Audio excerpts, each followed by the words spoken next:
Welcome back to the Grim and Glamorous podcast, and we are your hosts, LBG and Drea. In the second part of our Halloween episode, we're going to be sharing our own personal ghost stories and encounters with the paranormal. We hope you enjoy. Alright, welcome to part 2 of our Halloween episode. And in the first part, we talked about our favorite movies, costumes, and different traditions that we've had. I think another way to, besides movies, like one way to kind of get into the spirit of it is we'll read like ghost stories or paranormal stories. And I know like we have our own stories, right, that have happened to us. Like I don't have a lot, but I do have a few. You had a story that was kind of interesting from like grade school, from junior high, right? Oh yeah. You were in study hall or daycare. Yeah. You were doing basketball after school. We were, basketball practice, and then we would go and just like sit and do your homework, and then wait for like your parents to, come and get you. But I don't know what it was, but there was like a trend at at school, like in like my grade, that they were into the Ouija board. They were just very curious about the Ouija board, but they were very into like, oh, let's practice the Ouija board, blah, blah, blah. And so, like, you could, obviously, at a Catholic school, what are you going to bring a Ouija board to school and play with it, like, at lunch? Yeah, they'd probably take it away or something. They'd take it away and probably burn it. Like, I think that's what would happen. So, what they would do instead, they would take a piece of paper and write out all the letters and numbers and, like, whatever was on an actual Ouija board and use a pencil as, like, the little... what is it called? The little thingamabob that moves around? So, yeah, with the Ouija board, there's a little instrument called a planchette. And it's like a little plastic triangle, and it's got a little clear lens in the middle, so that way... or sometimes it just points at, like, the letters. Yeah. So it just kind of... It's what you use to navigate, like, the letters and spell out words or phrases. Yeah, exactly. Yeah. And, like... So, or not me, but like people in my class would go and they would, do the Ouija board like in between like class or like they would go and like take their tests and they would do it in the back, like where none of the teachers would see or whatever. So like we were there in daycare, I'm doing my homework, and then like one of my teammates from basketball, there's a group of them, and they were playing with it, and like they had been playing with it for, I want to say like 2 weeks. Like they've just been back and forth. Oh, let's do this on at lunch, or let's go and play with this at recess. And so they've just been playing with it, and like one of them was like, oh yeah, I talked to a ghost, and this ghost, I don't remember what they said that the ghost name was, and it's a little kid and blah blah blah, and we're talking to her, we're friends now, like, and I was like, you can't be friends with a ghost, like, they're not your friend. This isn't a thing that's real. Like, They're dead. Like, yeah, like, they're dead, and you're alive, and this is not real. So, I guess they were talking to this quote-unquote ghost, and there's a lot of little kids around, like, probably first, second grade running around, like, coloring, or, like, doing their homework, or running around being small children. So I'm doing my homework and I'm sitting next to them, just not paying attention, but also like hearing what they're saying. So like, okay, they were talking to this ghost and they were like moving it around, and they're like, okay, if you can hear us, or if you're there's a little kid right there, make him fall. And so like okay, picture this. We're in a big, like, this is an auditorium. So there's a huge picture of Our Lady of Guadalupe just hanging in there. Because, this is a Catholic school. I mean, they're like, all right, so if you're here and you can hear us, make this little kid fall. So all of a sudden, this kid who's running at, like, top speed falls, like, trips and fell right on his face. And the girls next to me screamed so loud and ran right up to the Our Lady of Guadalupe picture and just started praying so hard. And I was laughing so hard because I've never seen people drop to their knees. Was the kid crying when he fell? I think he was. He was probably crying a little bit. And was it like instant? Like as soon it was as they like said instant. that, it was like, okay, make this little kid fall. Next thing you know, this kid was face down on the floor. Wow. Just crying, and they immediately ran. Oh my god. They ran and they threw away the paper Ouija board. Wow. It was so funny, and I was just like, I was laughing and also being like, that's what you get for playing with the Ouija board. So, were they were convinced then, like, that it was real? They were 100% like praying to Jesus that they would not, like, their souls would not be taken by the Ouija board or whatever. And so, like, before the kid fell down, when they asked the spirit or whoever they were talking to, before they asked the spirit to make the kid fall, mm-hmm. like they believed that they were like communicating with with something, right? Yeah, they were saying that they had like they had full conversations with this kid like all the time. So, I mean, they were like, well, how old are you? Like, when did you die? Like, they would, like, always talk to this kid. So, and, like, they had a name. Like, I guess it gave them a name. But I don't remember what the name was, and I don't remember what you know. But it was, like, it was supposedly, like, a child that they were talking about? Yeah, I think it was just, like a kid. Okay. So. Yeah, that's, what did you think about that? Like, were you... Because you were there, you knew that your friends were like using this thing that they made, mm-hmm. Like a makeshift Ouija board, that they had been using it for weeks, and then you like were overhearing their conversation, and then you saw the kid fall. Yeah. So like, what was your reaction to that? Like, did you think it was real, or did you think it was like a coincidence? I thought it was a huge coincidence, because I was like, of course the little kid's gonna fall. He ran top speed and tripped on like a power, or what is it? A Hot Wheels. Like, of course he's gonna trip and fall. Mm-hmm. Like, but just like for you, it was just like the timing was the timing was great. Like, I mean, it was amazing. It was so funny, wow. And every time I think about it, I fully tears. Like, I think it's so funny. Yeah, and then after that, they just stopped. And then after that, they were just total saints. Yeah, wow, that's kind of funny. I mean, just the timing on that is kind of spooky. Like, as soon as they asked this spirit, you know, make this kid fall, and it fell, and they just run over to, you know, the picture of Mary. Yeah, I think I'd probably have the same response if I was doing that. And yeah, that's a good story. But I remember you told me this story years ago, and I mm-hmm. thought that's such a good one. Yeah. Has anything else happened, or that you know of, or like, do you have friends that have like experienced weird stuff?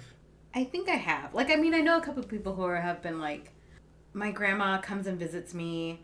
I know of like a house that's haunted or something like that. But one of my college professors told us a story that he had a poltergeist in his house. I don't remember. Like, I remember him telling the story, but also half paying attention, half not, because I was in class.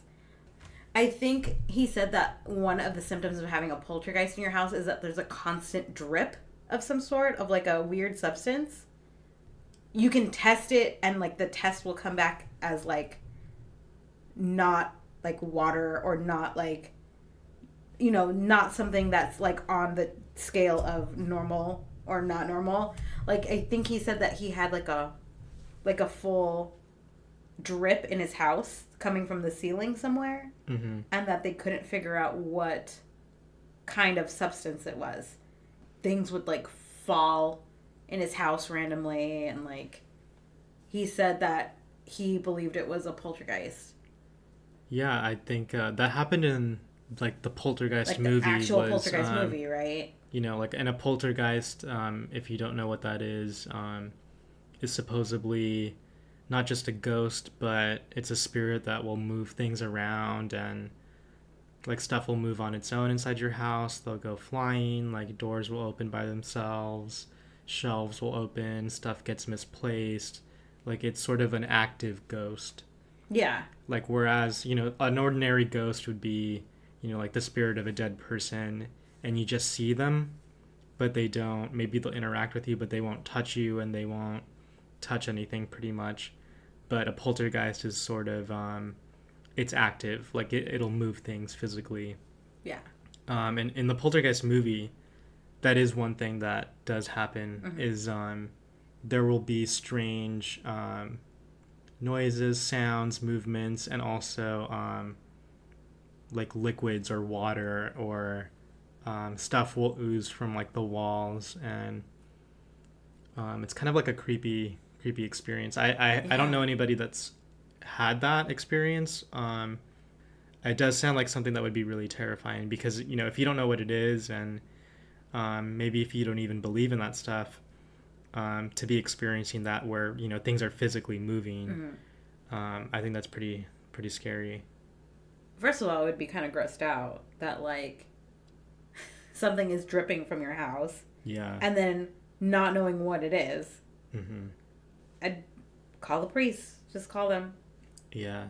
But you know what? My room is always cold. I just want to point that out. Maybe you have a poltergeist if it's cold all the time. I think that's one thing that people say. Not that it's constantly cold. Maybe it's just a ghost. But I don't know. No, so people that have experienced ghosts or like hauntings, they'll say that there's cold spots, but it's not constant. It's sort of like off and on. Mm-hmm. Like randomly, there'll be like really cold areas, and not just like, oh, it's a little chilly. Like it's like freezing cold where you can like see your breath.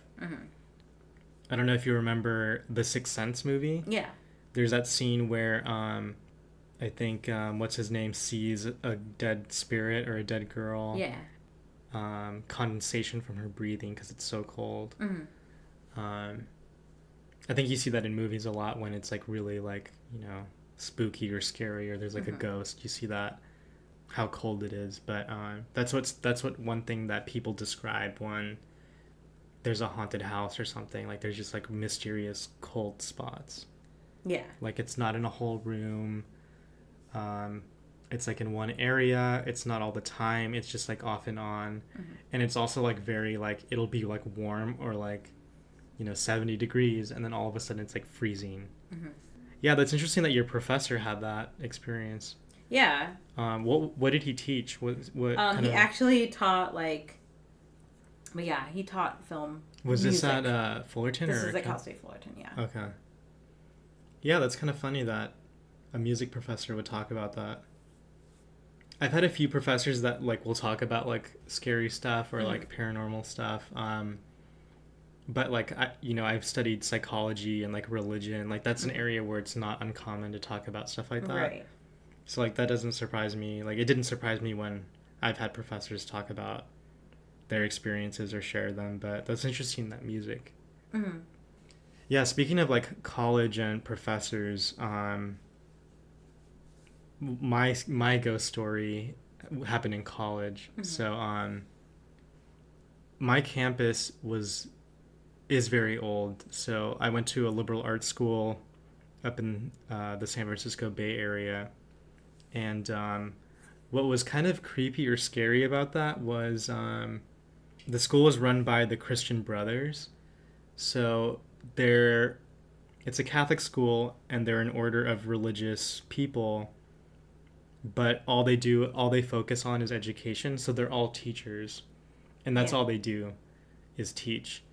And but at my school, what they used to do was they used to bury the brothers underneath the school, and so it's called the catacombs. So I guess like where the school is built, there were already tunnels underneath the school somehow, and so they just used that space for like brothers that had passed, and they would bury them under there. They've since moved them, so they're not there anymore. They moved the brothers? Yeah, they moved them when the school, as the school was like expanding and they did more buildings and became more modernized. They moved the brothers to like proper like burials and cemeteries or whatever.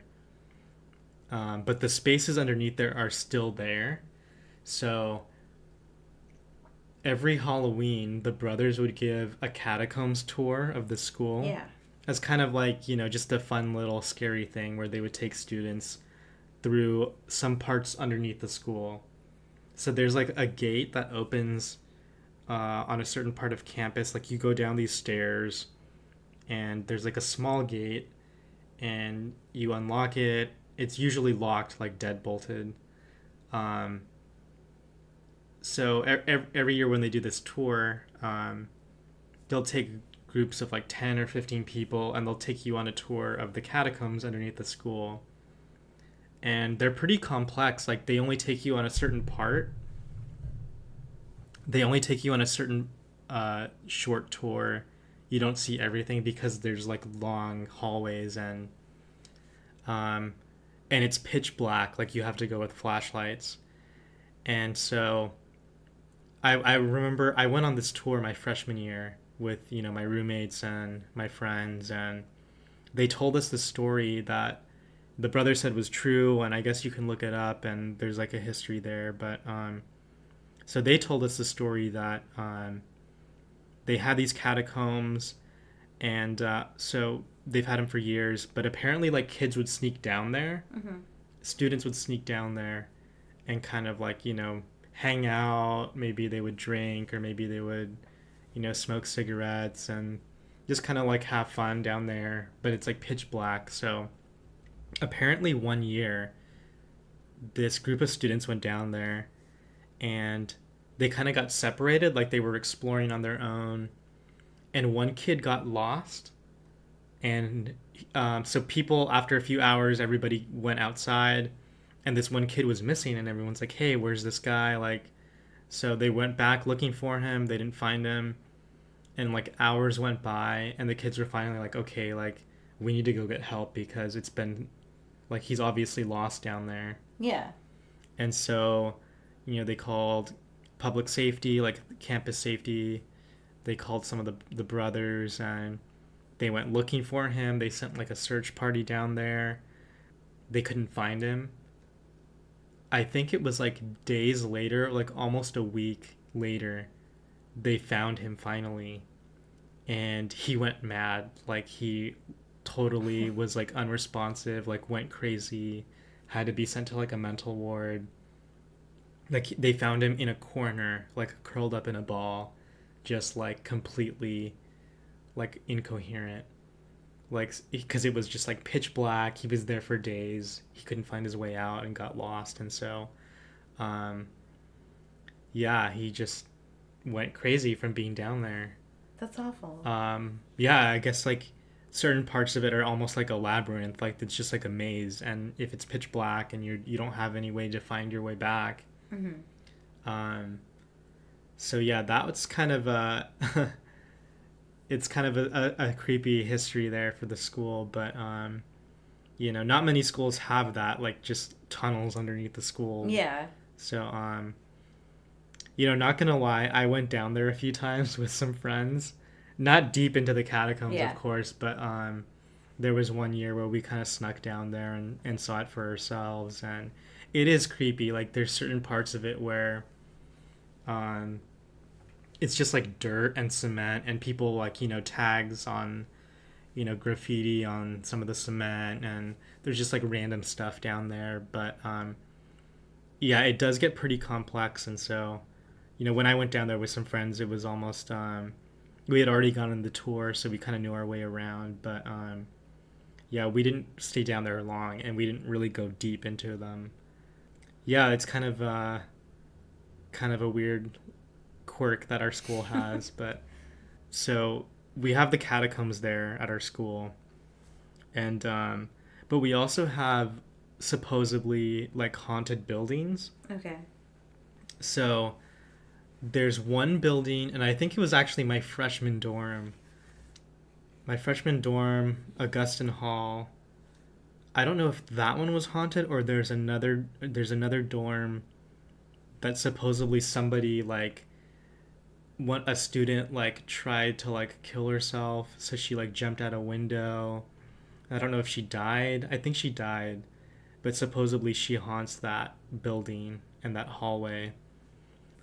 There's also, so I remember this was my junior year. So my junior year?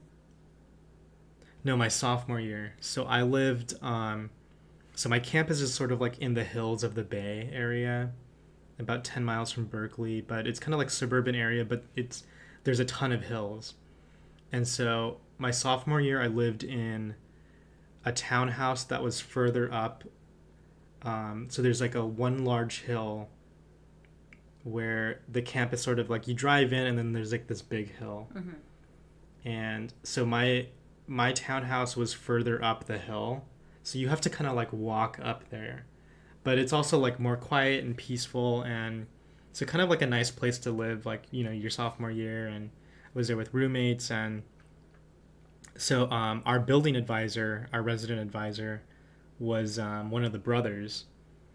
And he had like a dinner the first week that we moved in, and kind of just to meet everybody. And so we were talking to him, and he's like, "Hey, have you guys like experienced any like weird stuff in your room or on the floor?" And we're like, "No, we really haven't noticed anything." And he's like, "Well, if you guys like ghost stories," he's like, "I have one." So he's actually in this building and on this floor. Maybe about 4 or 5 years ago, the former brother that lived here, died in the building and on this floor. And apparently people have either seen him walking around or have like had things move around. And he goes, "I don't want to freak you guys out, but I just thought I would share that with you guys." And so we thought that was kind of creepy. Mm-hmm. And then actually like that first week after, so we had already met this brother and he was telling us this story, this background. That first week, I remember I was in my room, so I had a single, and I had two friends that shared a double right next to me. And then on the other side, it was the same setup, so a single and a double. Mm-hmm. A bathroom was in the middle that linked these two sides of this one suite. So there was, 6 people in total, 3 on one side, a bathroom, then 3 on the other. Mm-hmm. So there was one day where I was coming back from class, and I just went to my room. I wasn't sure if anybody was there, and I'm just kind of like working on some homework, and it was pretty quiet. And then all of a sudden I hear like some like rustling around in the bathroom. Mm-hmm. and then I hear like stuff falling, like as if somebody knocked over like a bunch of stuff in the shower, like mm-hmm. shampoo bottles, toothbrushes. Like I just heard stuff falling. So I thought, okay, somebody's probably in there and they dropped something or whatever. And then like about 10 minutes later, I like went out just to see if anybody was there. And nobody was in the double next to me. And then I walked through the bathroom and there's stuff all over the floor in the shower. Just bottles everywhere. But nothing looked like it didn't look like anything fell. Like there was no like shower caddy or anything where stuff could fall from. It was just like a mess. And then I walked over to the other side and there was nobody there. So I was alone in the whole suite. Out of 6 people, I was the only one there. And there was nothing. And I was like, okay, that's weird. I just thought maybe somebody fell, or maybe something fell or whatever and just knocked stuff over. So I really didn't think anything of it. And then it was either like Thursday or Friday, like towards the end of the week, is like one of my last classes. I had an early class that day, and I like hadn't set my alarm for some reason I just like forgot about my alarm, and I was like dead asleep, and then I felt like as if something pushed me. Like I physically felt like as if I was being shaken awake, and and it was jarring enough where I woke up, and I like was like looked in the room, and I thought it was like one of my suite mates. I thought it was like one of my friends. There's nobody there. And then I look at my clock, and it was like 10 minutes till my class started, like enough time to like change and get ready and make it to class. And it's the first week, and I was like, you do have to be there the first week, or they can drop you from the class. So I was just like, one, in shock that I physically felt like I was being pushed and woken up, and also too that like the timing was perfect. Like my alarms didn't go off, but it was like perfect timing to like wake up and still make it to class. So I thought that was like really like lucky and fortunate. And then just like reflecting back afterwards of like, okay, like what if that was like the brother that lived there and like woke me up so I could make it to class, and he was the one that was like rustling around in the bathroom and like knocking stuff over. I didn't see anything. Like I never saw anything. Like I didn't see a ghost, I didn't see like a spirit, but those were two instances like coupled with that story that the brother told that made me think like, okay, like it's possible that there's a dead Christian brother walking around the floors and checking on people and making sure they get to class on time. And at least he's helping you out if it is. Yeah, a helpful, friendly ghost. Also that year too, in that building, I had like probably like strange dreams. I'm pretty good at remembering my dreams, but that year in particular, like they were just like bizarre and strange and almost kind of scary. Like I don't remember specific ones, but I do remember them being weird that year. So I don't know if that was a sign of anything, but yeah, that's sort of my experience of potentially maybe it was a ghost. I'm not really sure. To this day I really don't know what that was, but yeah, I do have some friends that have like actually seen things. I haven't seen anything, but I'm not sure how I would react to that either. Like if I saw like a ghost, or like what do they say that they look like? Like they're kind of like all white or gray, or like I don't know, they kind of float. Yeah, they just kind of like, I mean, I don't know if it's like it's just like a standing figure, or if like they actually move around. I think it's just standing, right? Like I don't think they actually just walk around and have fun. I think it's just they kind of stand there, look, stare, and then disappear. Yeah, I think it's interesting to hear people's stories or beliefs around, ghosts or the dead or spirits. Like I think it's just depending on like your belief system. Like some people really don't believe in that, or some people don't really believe in, the afterlife, or if you're religious, I guess maybe you'd be open to that. I maybe that people, maybe like relatives can come back and visit, but yeah, I've never seen anything, and I'm glad that I haven't. I think that would really freak me out if I did. But yeah, I think I'm open to the possibility that there's something out there, or there's ghosts or spirits, just because that experience in college was weird enough where it was sort of like, okay, like maybe that's what it was. And the RA that we had, Christian brother, he actually was the one that was like, yeah, I've seen him a few times, or he still walks around. So to have somebody that was a religious person, a figure, an authority figure. He was a nice person too, very nice, very helpful. Would make dinner for people. would help clean up the hallways, really looked after the building and looked after the people that were there. To have him like say like, oh, there could be something here, I think was kind of interesting. And then to kind of experience something also was kind of weird, but yeah, that's my ghost story, and it's not even really a ghost story because I didn't see anything. Yeah. But I love that your ghost like helped you. Yeah, it's a friendly ghost. Like, hey, get up for class. Make sure you get there on time. Yeah, I mean, he didn't say that, but well, I know, but me. Like, yeah, I guess that's if you're gonna have a ghost, it's better to have one that's helpful. Yeah.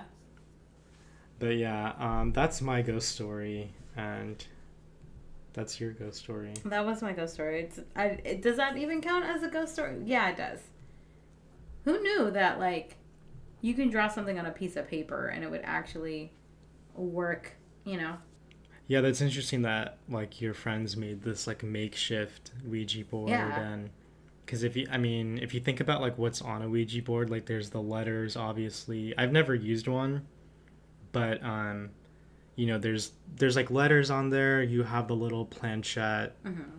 And the idea is that, you know, you're communicating or opening mm-hmm. this, you know, line of communication between, you know, a spirit or a dead person or a ghost or whatever.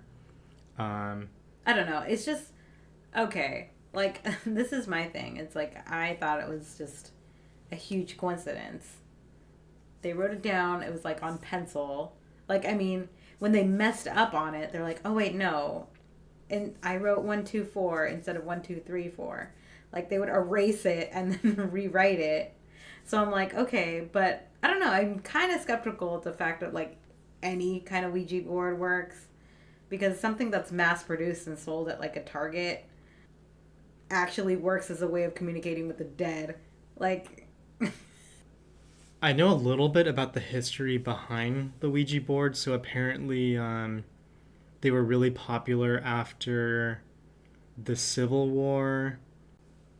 In American history, there was this movement called spiritualism. So right after the Civil War, where there were massive casualties, you know, people had dead sons and fathers, and like lots of families had deceased loved ones, and it was very tragic for everybody.